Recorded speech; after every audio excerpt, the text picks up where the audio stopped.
Hello, everyone. My name is Tamar Stieber, and I'm Recruitment Director for Taos Search and Rescue. And this here next to me is Lucien. He and I are partners on Taos Search and Rescue's Canine Unit. Okay, so let's say you love outdoor activities, hiking, skiing, biking, whatever.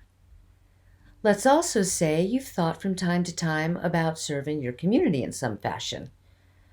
With Taos Search and Rescue, you can do both. But first, let me tell you a little bit about our team. I think one of the most important things about Taos Search and Rescue is that we're all volunteers. What we do is respond to missions organized by the New Mexico State Police to search for people who are lost or injured, usually in the wilderness. While we mostly deploy in northern and central New Mexico, we'll go anywhere in the state if called. And sometimes we even venture into southern Colorado. We're a pretty big team as far as search and rescue teams go. Currently, we number 67 members who represent a very wide range of skills and capabilities. We're at the ready 24 hours a day, 7 days a week, 365 days a year, regardless of weather, regardless of terrain. We look for missing hikers, climbers, hunters, skiers, snowmobilers, campers, anybody who sets foot in the backcountry. Sometimes that includes children. And occasionally, it might mean someone with Alzheimer's disease who wandered off the path.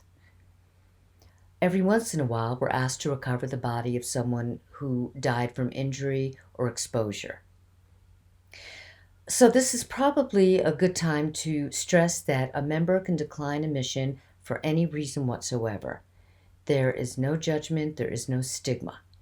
If you can't or don't want to go on a mission, we don't ask any questions. All you have to do is decline. So far, this sounds kind of interesting, right? But you're thinking, I don't think I have the skills. Just stop right there. If you come to our team with skills that you've already honed on your own, terrific. We love that. But if you don't have those skills, or if you don't think you have them, because very often you know more than you think you do, we'll teach you everything you need to know. All we ask you to bring as a new applicant to Taos Search and Rescue is what I like to call the 3 C's: commitment, compassion, and cooperation. So what do I mean by commitment? That simply means a dedication to the mission of our team, which is to save lives. It also means a pretty sizable commitment of time. Most members put in a minimum of 2 full days of training per month. One of those days is a field training with the entire team, and I can tell you from personal experience that those are not only highly instructional, but they are way fun. The other day is a field training with your unit, and I'll explain more about units a little later. If you belong to more than one unit, you'll need to set aside at least 1 day a month for each one. I say at least because some units train more than once a month. Like my Canine Unit, for example. We train a full day in the mountains every single week. And our Swiftwater Unit, which I say with some shy pride, is the only one on a volunteer search and rescue team in the state, trains twice a month, except for the heart of the winter, which is December through January. Then they train once a month for classroom sessions. Now to the second C, compassion. That's exactly what it sounds like. To do this kind of volunteer work, which might be of great risk to yourself, you truly need to care about the well-being of people that you don't know. Think about it. Your phone rings at 2 a.m.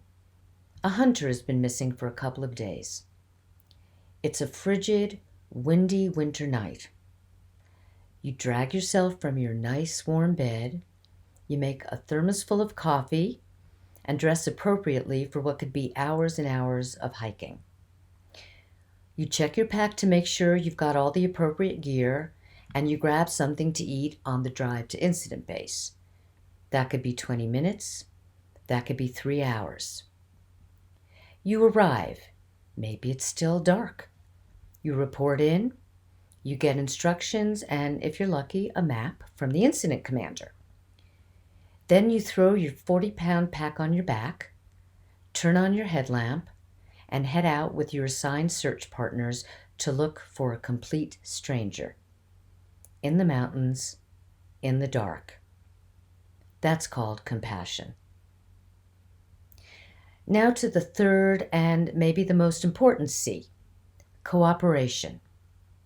In a word, that means teamwork. On TSAR, we have no individual heroes. We work as a team, always. Okay, so as promised, let me talk about our units. These are different groups on the team that have expertise in a specific set of skills. TSAR has 10 units, and I'll give them to you in alphabetical order. Base operations, which is the heartbeat of any mission. They do a variety of things, navigations, communications. They check on the well-being of searchers in the field. They're often the liaison between the searchers and the incident commander. I could go on. We have a drone unit, which is one of the very few in the state. There are the ever-vital ground pounders. These are people who scour terrain on foot in search of someone who's missing or injured. Then there's the Canine Unit, my unit. Each handler works with his or her own dog to look for living or deceased individuals. We have a medical unit, which is overseen by licensed doctors and EMTs. We have a mountain bike unit, which can cover a lot of ground quickly at the early stages of a search. Our off-highway vehicle unit can very quickly transport team members or life-saving equipment to a specific location, or it can quickly evacuate a subject from a specific location. Then there's the Swiftwater unit, which I mentioned earlier. They respond to rescues in or near water. The technical unit specializes in high-angle rescues to retrieve a climber stranded on a cliff ledge, for example, or someone who's stranded deep in the Rio Grande Gorge that's inaccessible by foot. This requires a lot of rope work.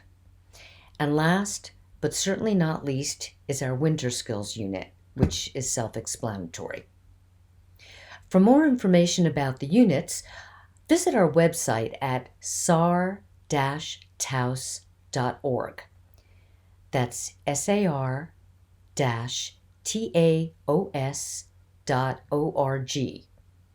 There you'll also find tons of other information about our team, as well as an application packet to join.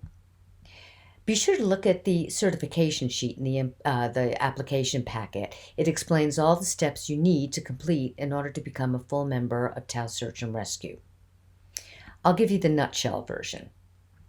Once the board approves your application, you automatically become a trainee and we assign you to a mentor.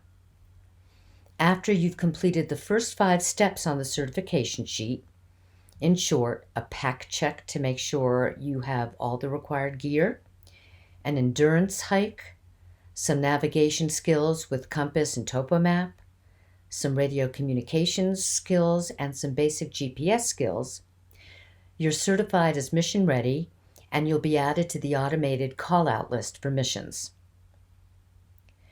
The final requirements for full member certification include knowledge about and location of team equipment, the ability from memory to tie 7 basic knots, attending at least 1 canine classroom session and 1 canine field training, attending a minimum of 4 monthly general meetings, including the classroom session that follows each one, and participating in at least 4 full-team field trainings.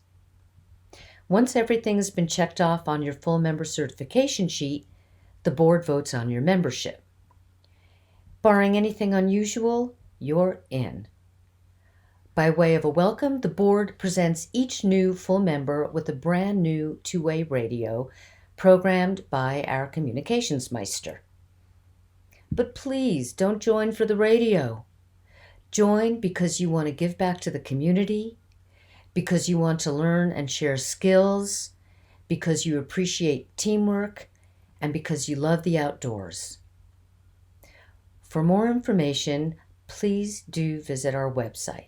Again, that's sar-taos.org. If you have any questions whatsoever, send us a query by clicking on the contact link on the website. Thanks for your interest, and please be safe out there. Bye-bye.